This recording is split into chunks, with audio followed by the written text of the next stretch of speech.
All right, happy Friday, everybody. Wanted to start doing a college football six-pack. Just some things that I think that are interesting on Friday going into Saturday's games. So today I'm going to go ahead and start off with primetime. Obviously, he's been the talk of town for college football. They're the favorites this weekend by 2.5. This is a game that the line flipped by 8 points. Obviously, a lot of people are loving what Deion's doing. A lot of people are hating what Deion's doing. Sold out game, first time it's been sold out in years. Ticket prices going all the way up to $400. Now, whether you like him or not, bringing this type of revenue and this type of excitement to a team like Colorado is a good thing for college football, good thing for the fan base of Colorado.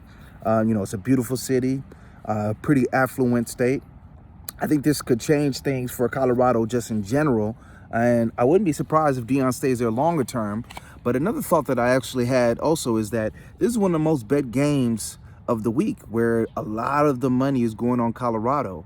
There's going to be maybe 2 straight weeks that the Bucks get really hit. So, he's shaking up things betting-wise. He's shaking up things just rating-wise. They did 7 million people last week on a 9 a.m. game for Colorado versus TCU. I think this is amazing. So the number one thing has to be Deion. A lot of people are hoping that he loses this week. So we'll definitely see. I think it's going to be a tough game. I think that they actually have a lot of advantages over Nebraska. Nebraska is going to run the ball more than TCU did. And has a very, very light front, Colorado. So I think that they might be able to find some hay there. But if you watch the Minnesota game, you notice that Nebraska could not stop the pass at all. And I think that Colorado is going to have a lot of success passing. So I like Colorado in that game. I'm going to do the bets of the day. I'm going to drop that before the game start tomorrow, so look out for that as far as for official picks. My second thing is Texas. If not now, when, Texas? You're the better team. I think this -7 line for Alabama has nothing to do with the actual play of the two teams. It just has to do with the brand. Texas is the better team. They have the better quarterback. They have the better roster. I think most people in college football will tell you that. So why are they favored? Alabama, because it's Alabama, it's at home. Sarkisian hasn't beat Nick Saban, but they almost had them beat last week. So if not now, then when for Texas? You might say, hey, it doesn't matter. They have Arch Manning coming down the pipeline. But the truth of the matter is, if you can't win a game when you're the better team, how does Arch Manning, suddenly come in and lay hands on your organization and change it? Remember, next year they're going to the SEC. No more divisions in the SEC, so it's not like they're going to get lucky and get put in the East and, play the tin cans and only have to worry about Georgia and maybe Tennessee. There's going to be a mixed schedule, and there's going to be rock'em sock'em robots for Texas. And, this is an opportunity, in my personal opinion, for them to make the playoffs. I think they have the clearly best team in the Big 12. If they lose this game, if they end up getting blown out, I think you have to really start asking questions, is Sarkisian the guy to lead them going forward? Another game that I'm looking at that's in a similar vein is Texas A&M. If not now, then when? I think they're the better team than Miami. I think they actually have some weapons on the outside with Stewart. They have a big boy at receiver that's a 5-star prospect as well, that his name is escaping me, that showed up pretty well last week. I like their quarterback, Weigman. I think Miami is a team that's rebuilding. I'm a big fan of the Dan Le Batard show, and Mike Ryan, I know he has a lot of belief in the team. I don't have belief in the team. I don't have belief in the coach. But Texas A&M, these recruiting classes, they have to start paying off. I think Jimbo Fisher giving up the reins to Bobby Petrino was the right move. So we'll definitely see what happens with that. But definitely you have to look at that as, if not now, then when for them. The next thing that I'm looking at is the Pac-12. They went undefeated last week. QBU, every team has a quarterback that's balling out there. Even like Arizona has like a young Bryce Young type quarterback in Legora,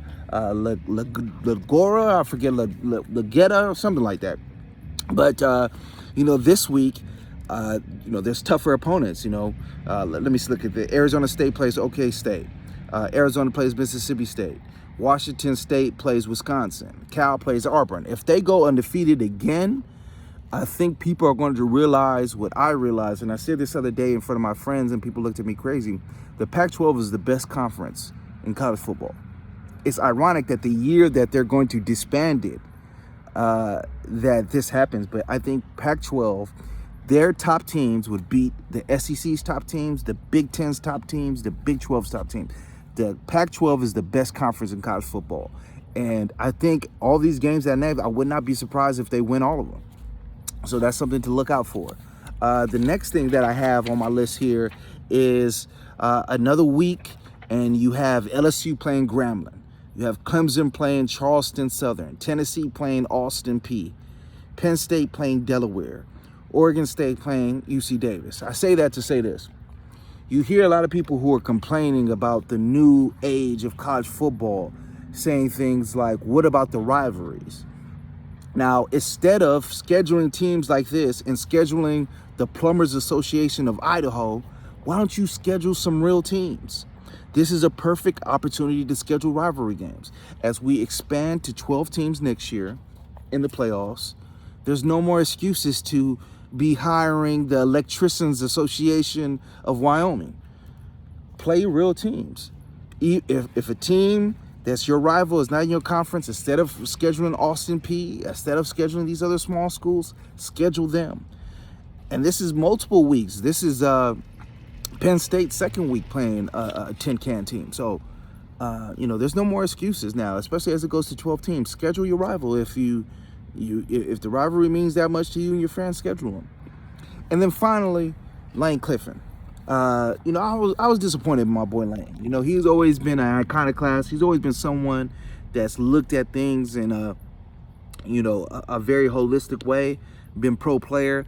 And I've heard him complain a lot these past few seasons. And I think that the reality of the situation with NIL and the transfer portal, Ole Miss is just not going to be able to compete. They play Tulane this week. I read that Tulane has the biggest sellout in the school's history. They're very up for this game. This is one of the best Tulane teams ever. If Ole Miss loses this game, I think the writing truly becomes on the wall for him that, hey, my aspirations to win the national championship, my aspirations to be one of the upper echelons coaches, is not going to happen here. He was once the Deion Sanders type rock star. Obviously not on Deion's level, but he was the new hot thing in college football once. And now you kind of see him getting beat down a little bit. Again, like I said, he was complaining about NIL. This is, again, an SEC that I believe that is not at its strongest, and no one's even considering them for winning the SEC. It's a situation where, the guys that he got in transfer portal were all quarterbacks. I'm like, is this best ball? Is he playing fantasy football? Why are you bringing Sanders and Howard? Like, none of these guys are better than Jackson Dart. Why are you bringing these guys in? So I think the writing may be put on the wall in the blood of his dreams after they lose this game, if they lose this game. But I think it's becoming very apparent that Lane Kiffin era, where he was the hot thing, where he was the guy that was shaking things up in college football, when he was the guy that was pissing all the old heads off, that era is over, and now he's turning into an old head. So, we'll see what ends up happening in that game. But that's my college football six-pack. My name is Onyabo Aduba. This is The Game is the Game. Hit that subscribe button. All right, I'll talk to y'all soon. I'm out.